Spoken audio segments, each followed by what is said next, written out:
Hello, welcome to With Weldon Anderson. Today we're going to talk about a term that you probably heard 1,000 times and you may not be familiar with it. And what that's going to be is reserve currencies. In order to understand what reserve currencies are, we have to understand what money is. Okay, so money has to be divisible. Horses are not money. It has to be portable. You have to be able to move it around. Rocks are not money. It has to be fungible. Diamonds are not money because they're not all the same. It has to be durable. So bananas are not money. And it has to be a medium of exchange, something that someone's willing to accept. But there's two other things. As I said, retention of value and scarcity, like gold or Bitcoin. Before money, people used ledger systems. They would write down who owes what and who borrowed from who. It would be written on a ledger system. After a while, people also use barter. But the key thing in trust, I'm going to say it many times, is money. The original money that came out came from China. It was called flying money. It was the first paper money. The first coins were developed by Croesus in the kingdom of Lydia in about 6000 BC. They say he was the richest man in the world.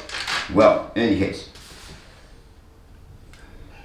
that was about 700 BC when they had the flying money. But the key thing of money is trust and retention of value. The chief things in any currency is that even the Chinese said back on their bills, in dollar we trust, and those who counterfeit will be counterfeited. Debasement of money. What debasement is, in simple terms, it's inflation. It was done in the past. What happened is silver, bronze, and gold coins were chipped. They took pieces off of it and reduced the value of the coin because of the weight of the coin, or they added foreign elements to bring it up to the weight of the coin. Originally, they were goldsmiths. Now, the way goldsmiths came into existence is that it made more sense for one person to have a fortified facility where you can store your gold and you can pay him to make sure it's safe, rather than storing gold in your basement. The goldsmiths realized after a while that people didn't come back for the gold. So then the receipts, the beginnings of banknotes began to circulate. People used to exchange receipts and no one came back for the gold. So the goldsmiths just simply produced more receipts. That led to banknotes. Now we're going to talk about reserve currency and central banks. Central banks manage currency. They control exchange rates and they instill the confidence in the financial markets. The reserve currencies, which we're going to talk about in the world, are the US dollar, the US dollar, the euro, the yen, and the yuan. And central banks allow management of the money supply. Now, the dollar is tethered to all the money in the world. In other words, the dollar is the principal reserve currency. In other words, when you talk about trade, when you talk about exchange of currency, the dollar is the piece that everything else is tethered to.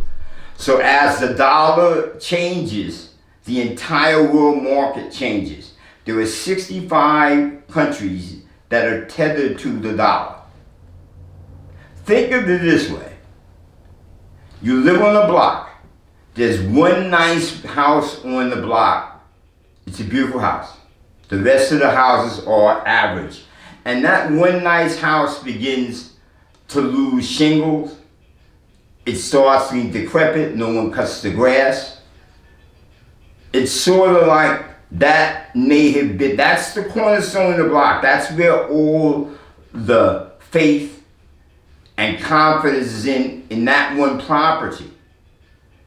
As that begins to deteriorate, another property which may be growing, or another house that may be adding on to it, gets the attention. That's sort of like the reserve currency. The key thing in the recurve currency is confidence. Once people begin to lose confidence, the reserve currency is at risk. This is called, in the United States, something called monetary hegemony. The reason why that is so important is because once you have control over 88% of the currency in the world, the dollar becomes the most important currency in the world, and by changing the value of the dollar through deflation or inflation affects the entire world market. The concern with economists is how long can the dollar continue to be the monetary hegemony currency and reserve currency at 88% if we continue to deflate and inflate the dollar. It makes other currencies look much more attractive. Once again, there are tremendous assets in being and having monetary hegemony. If America loses that, we are in some real hard times. I'd like to thank you very much for your interest. Give me your thumbs up, but more importantly, subscribe to the channel so I can bring you more information. Have a great day and see you soon.